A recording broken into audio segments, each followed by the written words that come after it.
if there's anybody that's thinking about making a career change or starting a business or moving to a different place, whatever you want to do, you can dream as big as you want. Just do it. Just believe in yourself. And it's okay to have failure. You don't know success without failure.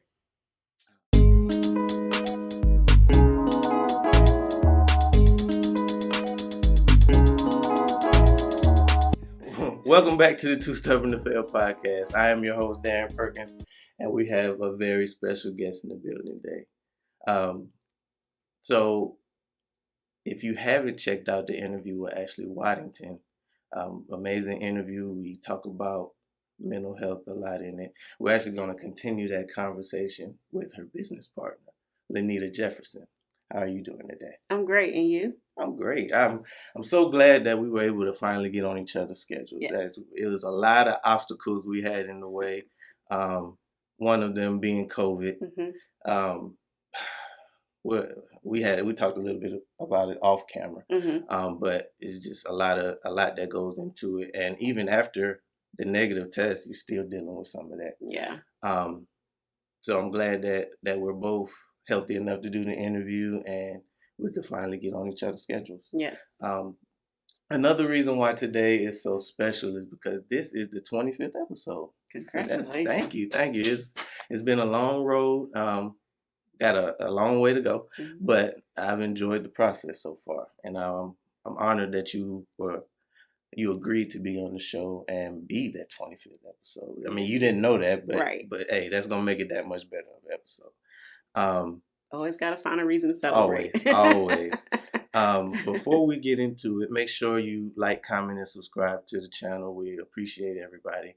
And wherever you get your podcasts, we got the show everywhere. So where I want to start is, where are you from? So that's a complicated question. Okay. I am a military brat. Oh, okay. So I'm pretty much from all over. I do consider South Carolina to be my home, though. I've been here the longest, so Columbia is my home. Okay. Mm-hmm.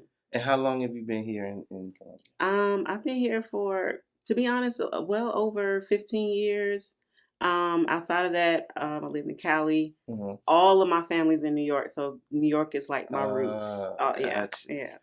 So, how was that being a military brat? How did that play into obviously having to meet new people, always being the new person in town? How was that for you?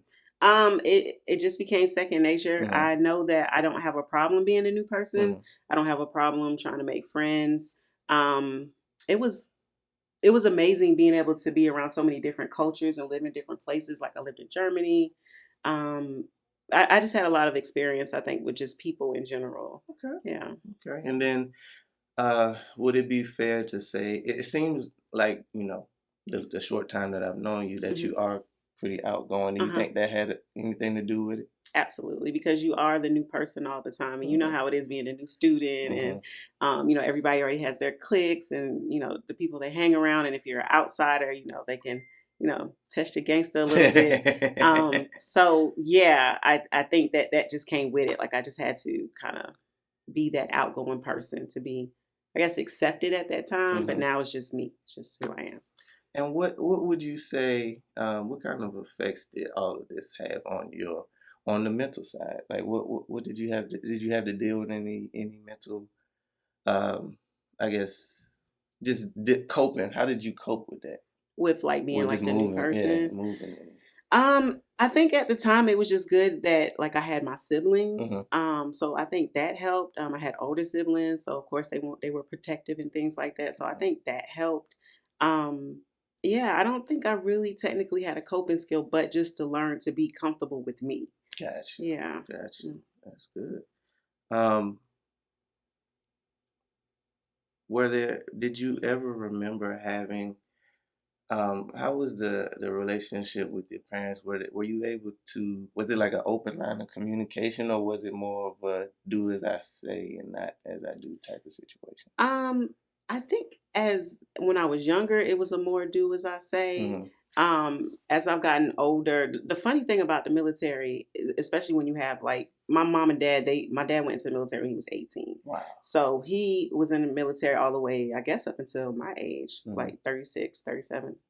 I guess I'm sharing my age, but so the funny thing was, the military pretty much raised them, Right. right? So when he retired, we moved into civilian life. So we went from the military taking care of everything, being around different cultures, to pretty much moving to the hood. Right. Oh, wow. Yeah. So it was a culture shock, and it was for them too. I can tell now as an adult, and we talk about it a lot now. So they had to really realize how to be civilians. So they had to change everything about the way they were raising us and things like that. So the communication did change after the military. Okay. Yeah, I hope that makes sense. Yeah, that makes perfect sense. Would you say, is it anything that you can remember growing up that you do now with your family that you wish would have transpired when you were young? I have to say no. I think everything my mom and dad did with the way we were growing up, I definitely do it with my kids. Yeah, they did an amazing job. So like, yeah. Hey, shout out to your parents. Right. That is amazing. Yeah. It's like, and it makes it easier for you to be a parent, I would say, because you having that model of what to do. Yeah, that's great. So what made you want to study psychology? Yeah. So I think, and this is a part of I know you're going to ask me a question about adversity later. So it comes with that. Right. So is that okay for me to jump in? Okay. Okay. So, what happened was I, went away to school. First time being away from mom and dad. And even though I can cope with being in new places, like learning to be an adult so fast was really hard for me. So I went away to school in Virginia, homesick, predominantly white school, trying to figure out how I fit into this space with people who, were just rich and privileged, and it was really, really hard for me. So I started having panic attacks and just full of anxiety, trying to figure out just how to cope. Couldn't figure it out. So I decided to start seeing a counselor on campus. And she really did help me with like figuring out coping skills, understanding what was going on with me. And it really did help me. Like it felt like magic. Like I was just meditating and exercising and coping, and I wasn't feeling so anxious, and I was able to participate and pay attention in class. Like my whole life started changing. And then I was able to realize that I had all these strengths that I could do, and I could do this without mom and dad being there to kind of cater to me and take care of me. So I wanted to be able to do that for people, like to just sit down and listen and try to help them figure out what they had going on, and to kind of help them take care of the negativity in their life. So I was inspired by my experience of trying to get to that other side when you just want your brain to stop racing all the time. Yes. Yeah. I definitely cope with that.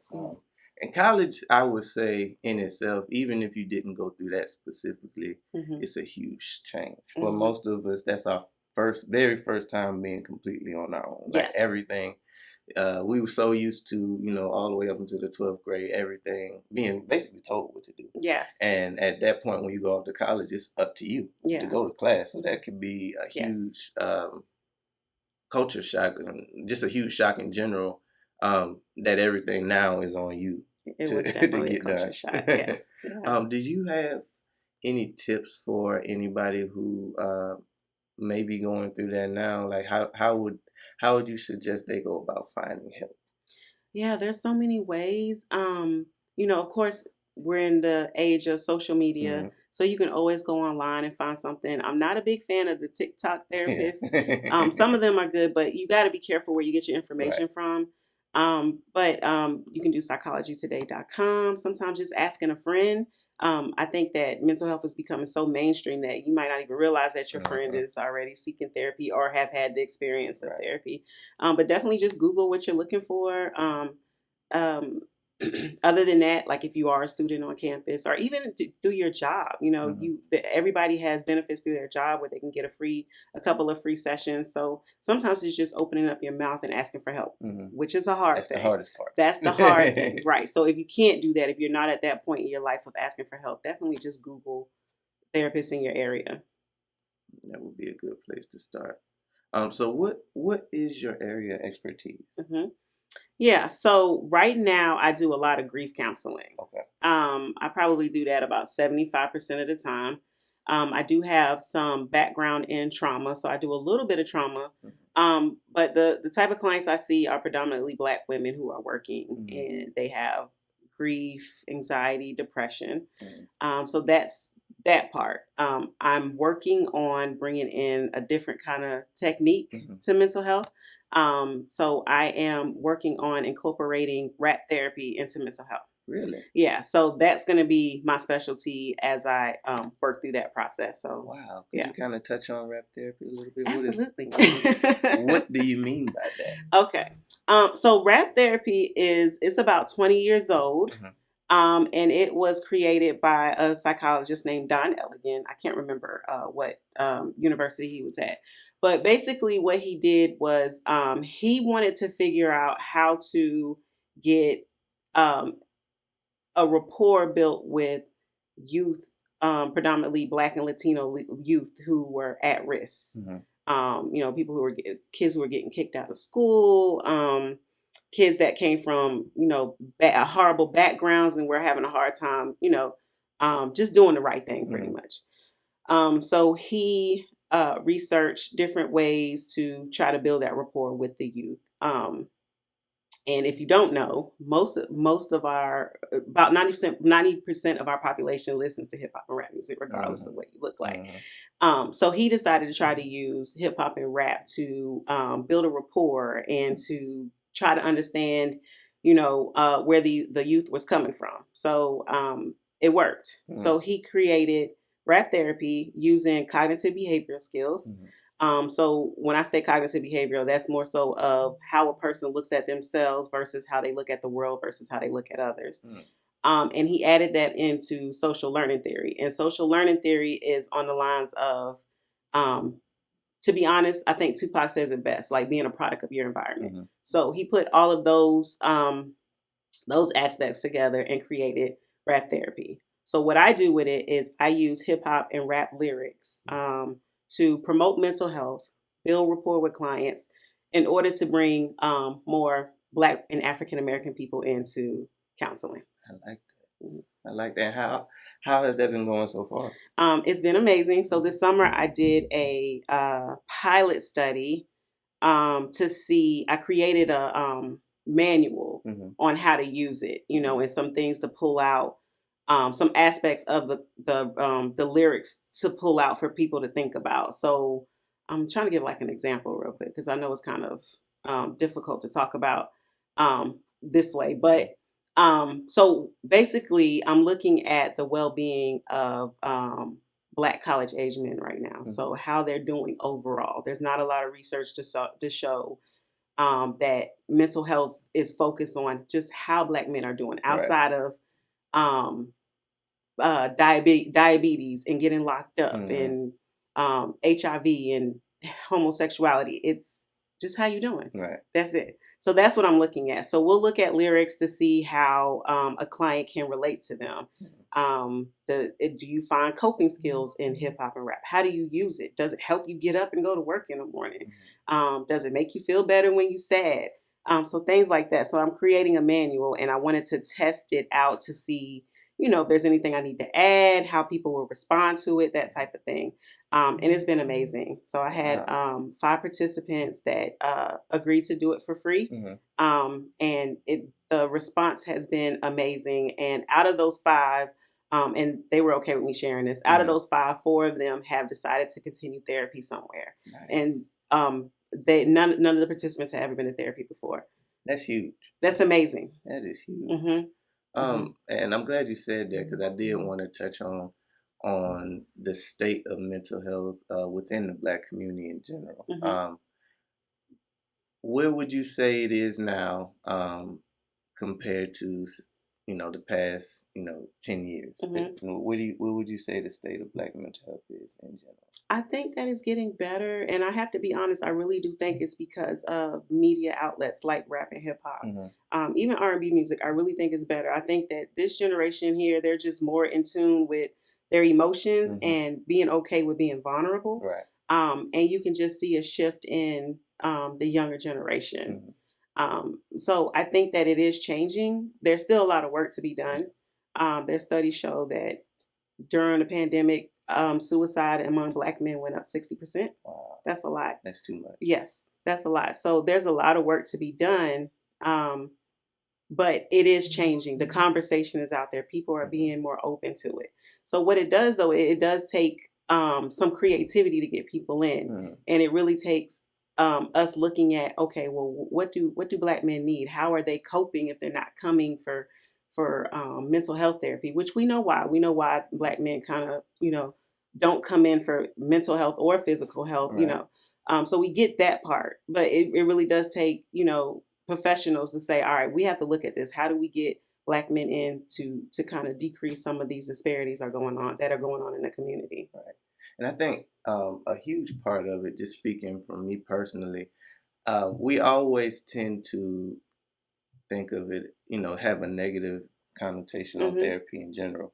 But you can go to a therapist when you're not in a bad space. Yes. And it may be easier to go when you're in a good space Yes. versus in a bad space because you're already feeling bad, you don't want to be judged. But I think that in itself is the same thing with going to the doctor. A lot of people only go when it's the emergency room, but a checkup or every 6 months is just as important as that emergency room. Right. Yeah. Preventative maintenance in a way. I think that's a huge part of our overall well-being. And I'm guilty of it as well. I'm getting better as I get older.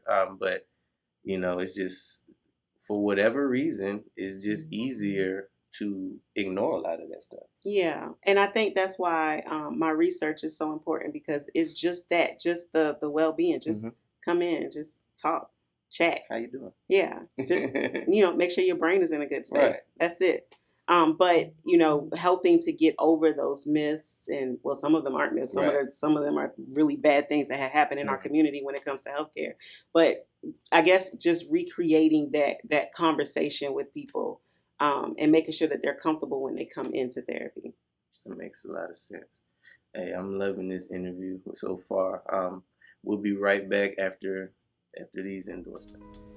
Built on a passion and love for art, All Things Design is here to create spaces you will love and custom designs and memories that will last a lifetime. All Things Design specializes in event design, interior design, corporate design, custom design projects, and home closet organization. And that's just to name a few. Communication is key. We're here for whatever you need. We'll help you solidify your vision and keep in constant contact until your dream is realized. All Things Design, a step above the rest. Be sure to book at allthingsdesign.org. All right, let's get back to the show. Welcome back to the Too Stubborn to Fail podcast. We're still on episode 25, going strong. We continuing this conversation about not only mental health, but mental health within the Black community. How do you unpack on a daily basis, especially on those not so great days where you've had a hard day yourself? What is your go-to for unpacking? Yeah, so I have a few. The first one is I do see a therapist. A therapist should definitely see a therapist. So I go regularly to therapy. I do try to work out when I have time. Having a family is that can make it hard. Yes. But I do try to work out. And then I just love rap music. That's just my go-to, and that's why I wanted to be able to share that from a academic perspective of how good it can be when it comes to coping and just trying to unwind and let go of some of the things that have happened during the day. I agree with that, because I can attest to the music as well. It's just, it can make you feel so many emotions. I know that certain songs can change your mood.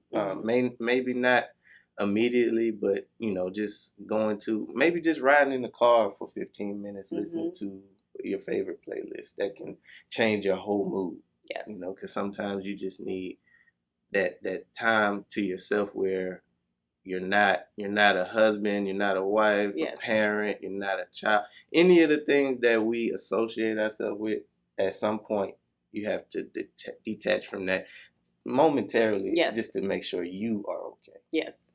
Because I think we can get caught up in the monotony of working and being in relationships and everything else that we have going on in the world that we often neglect ourselves. And you know, it's easy. We it's like we rationalize that by saying we can get to it later, but that later can be dangerous.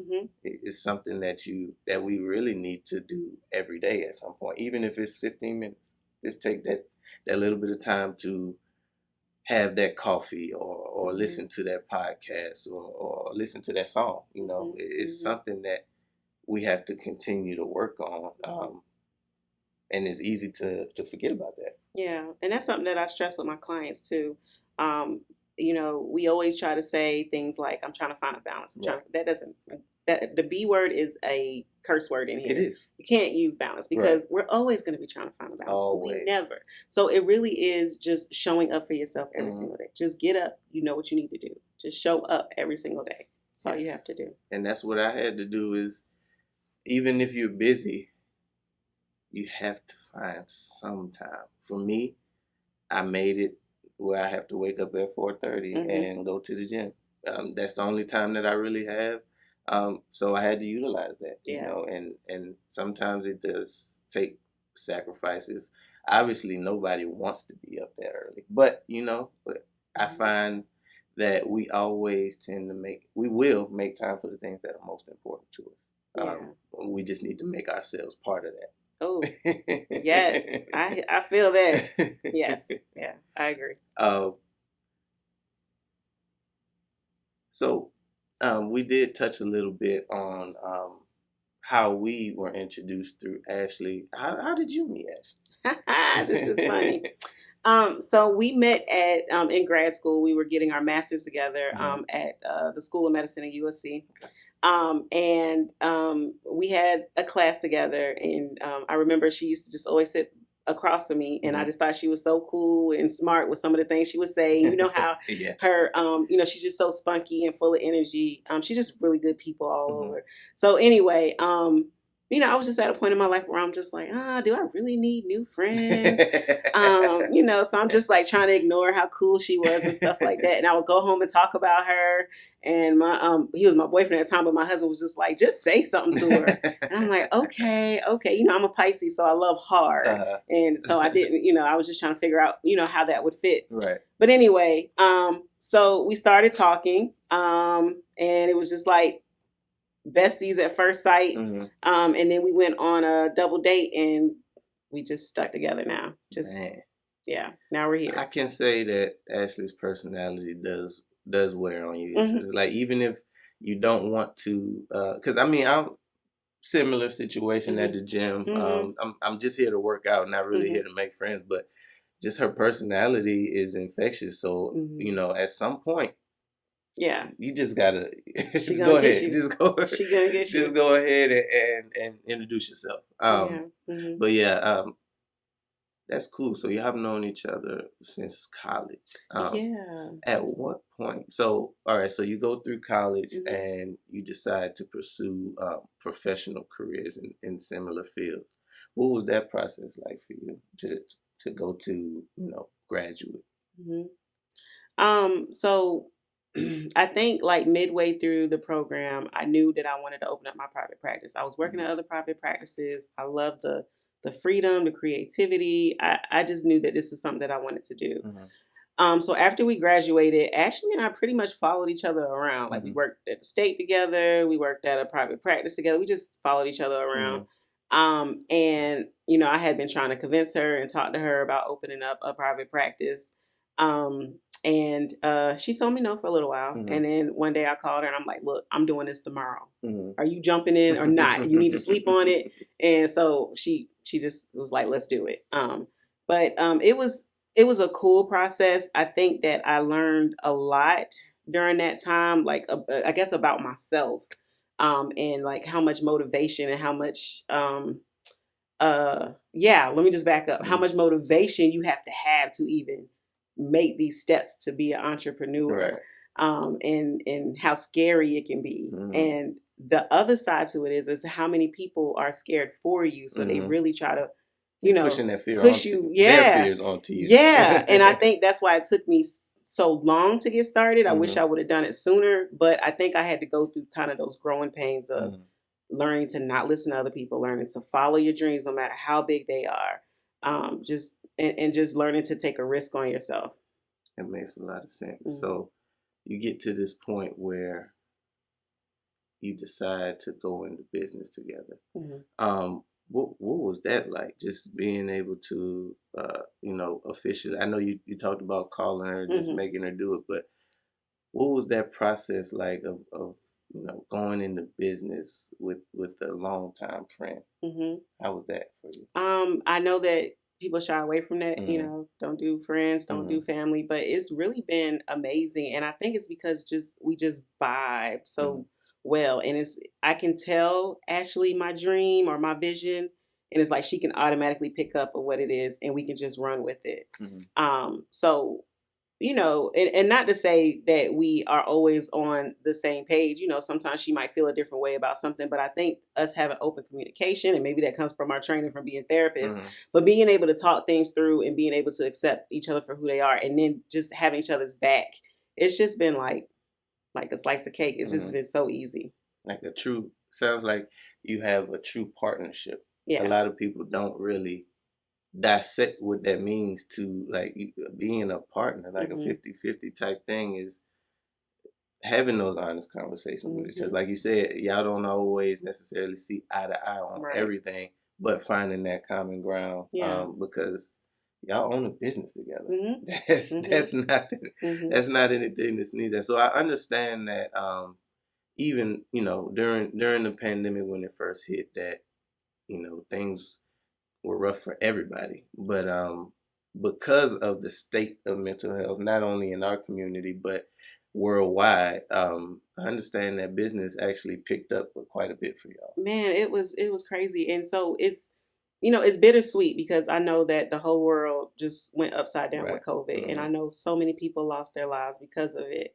Um, for business, it just did amazing things, and so I like to be humble with it, with Mm-hmm. saying that. I don't want to get on here and say business was great, Right. which it was. Right. I want to be humble in the sense of it really allowed us to be there for people who lost loved ones. Mm-hmm. It allowed us to be there for people who were stuck in their house and couldn't leave. Mm-hmm. It allowed us to be there for people who couldn't even go to the grocery store or step outside to get their mail because they were so afraid that they were going to lose their lives from COVID. So we were really on the front lines, and people were coming in here, and I know Ashley talked about this, how we had to move to this space Mm-hmm. because we had so many people that needed help and Right. and needed mental health services. Mm-hmm. So it was bittersweet. It was great for business, bad for the world. Yeah. Yeah. Hmm. I mean, like you said, it kind of is. You had to have both, but it Hmm. was good to be in a place where you could service those people. Hmm. I know. I hadn't.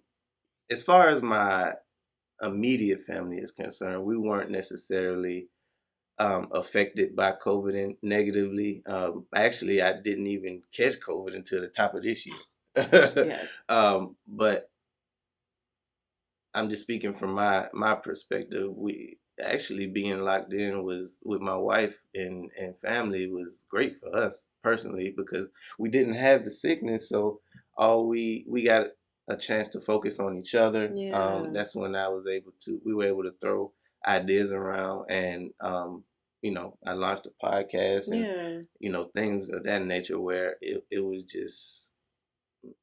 was a good time for me to reflect. Hmm. It was the first time where I even had the time to do so because with work and Yeah. all the outside things. But when it's interesting because when you're in a situation where it's just you sitting down or you may be sick or going through something, that's one thing. But when you know that the whole world is in the same situation as you, it was kind of freeing for me Yeah. personally, knowing that it's not necessarily I'm not losing anything from being with my family because everybody is in the same situation, Yeah. and I took that opportunity to enjoy it. I know it wasn't that way for everybody, and I do sympathize with people who lost loved ones, and just caught maybe a very bad case of COVID. That was a possibility too. But for me, personally, I felt as though I gained a lot of. It was a lot of positive things that came out of COVID for me and my family. Yeah.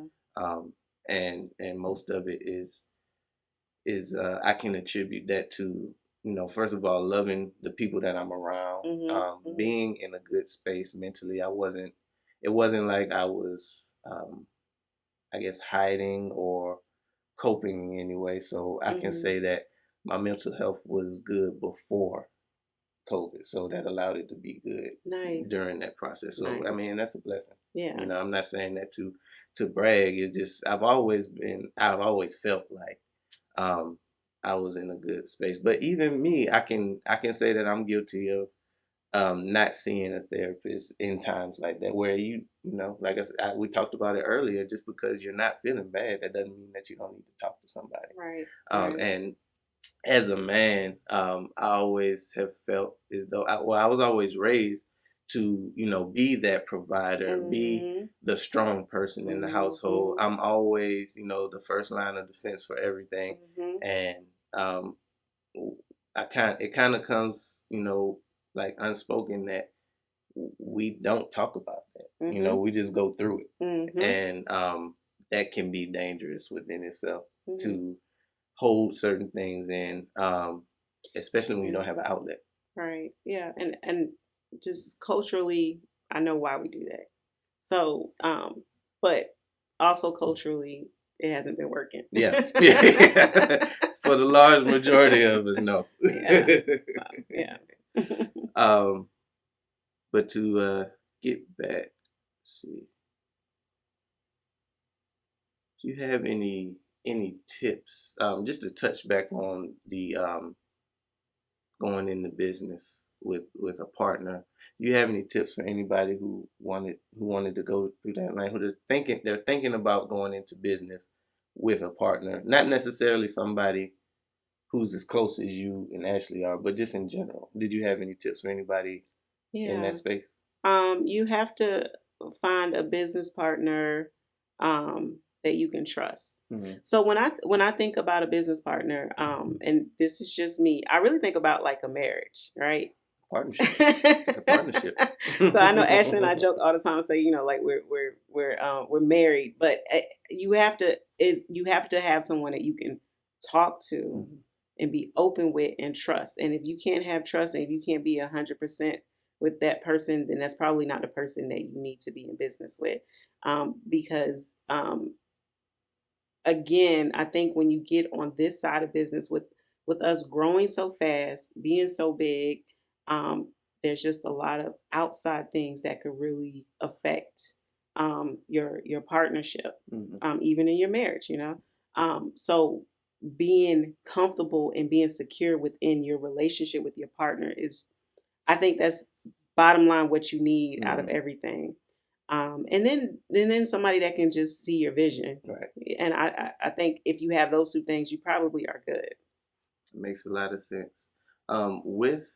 With the business being where it is, and congratulations on all the success that y'all have seen so far. I feel like that there is a healthy work environment that goes into that too. And what do y'all do to kind of provide a healthy work environment around the office? Yeah. So I think that we just like to cultivate people being who they are.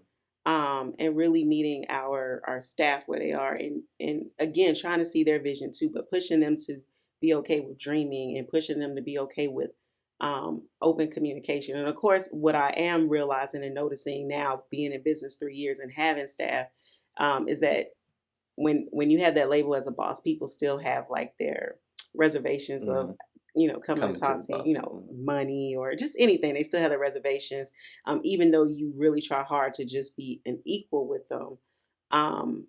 So just trying to just keep like a family environment, open door policy. We do regular supervision, and we ask our staff all the time, like, where do you see yourself being? What do you want to get into? And really pushing them to just live out their dream. Cool. I mean, whatever it is, it's working because I you think don't so. get to this point without a team around you. Yeah. So I definitely see the value in not only administering a healthy work environment, but Hmm. I mean, because you got to work here too. So Yes, I do. so Yeah. it benefits the whole office when everybody is on the Yeah. same wavelength. Right. Um, so we kind of touched on it a little bit, but I wanted to. This is the part of the show where we get to the too stubborn to fail moment. Basically, a moment where you had to overcome adversity Hmm. that sticks out to you the most. Hmm. What would that moment be for you? I thought about this question for so long. Um, I think the biggest thing is going back to what I was talking about with jumping around culturally, Hmm. right? Just being just growing up and being able to be around different cultures and things like that, and then switching to a different type of culture. Um, so what I noticed about myself, again, I am outgoing, but I found myself having to create my own tables, Hmm. create my own opportunities. There was one point in my life where I just felt like I just wasn't good enough. Like I wasn't smart enough to go to college, which is probably why I tried to drop out so many times. Hmm. My grades weren't that good. It took me so long to get back in grad school. It took me so long to open the business because I really looked at myself as being an underdog and not just being smart enough or good enough to sit at a table with people who may or may not look like me. So I had to learn to change how I looked at myself. I Hmm. really did. And I had to learn to just be my biggest fan. Hmm. And it took me to create my own tables and create these opportunities for myself, for people to really notice me. Hmm. And I think that was the best thing for me because it made me realize that whatever I want to do, I can do it, and I can stand up for what I believe in, even if it means standing alone. Mm, that was powerful. And you know what the interesting thing about that is probably I don't know the numbers, but I think a majority of us spend a lot of time within our own head, Hmm. and that that forces us to prolong things that in many cases it keeps us from doing things that we should have been done, or Right. it may not ever happen just because you feel as though, like you said, you weren't good enough. Yeah. But who's to say that it won't work? Right. What we always it's easier for us to think about what if it doesn't work, but what if it does? What if it does? That part. What Yeah. if it What does? if it does? Hmm. But I thank you for that moment. But before we get out of here, go ahead and tell the people where they can find you. I neglected. I'm sorry. I didn't bring this up for Ashley's interview, but go ahead. Where you're located, the Okay. business, Yeah. everything. Go ahead and tell us about that. Okay. So we're located at 1105 Bellevue, Columbia, South Carolina, 29201. We're downtown off of Main Street. You can find me online. My Instagram is Lanita.Jefferson. I had to think about it for a minute. So Lanita.Jefferson_therapist. And you can also find me on Facebook at Lanita Jefferson or on our website, Carolina Assessment Services. There you have it. Before we get out of here, do you have any closing remarks, last pieces of wisdom that you want to share? Yeah, well, I want to thank you again for having me on the podcast. This was amazing. The questions were amazing. It really made me think. And I think that I would like to end on, if there's anybody that's thinking about making a career change or starting a business or moving to a different place, whatever you want to do, you can dream as big as you want. Just do it. Just believe in yourself, and it's okay to have failure. You don't know success without failure. Oh man, couldn't have ended it any better myself. I thank you for that. This has been another amazing episode of the Too Stubborn to Fail podcast. Episode number 25 is in the books. Make sure you like, comment, and subscribe wherever you get your podcast. We had Lanita Jefferson in the building today, and we are signing out.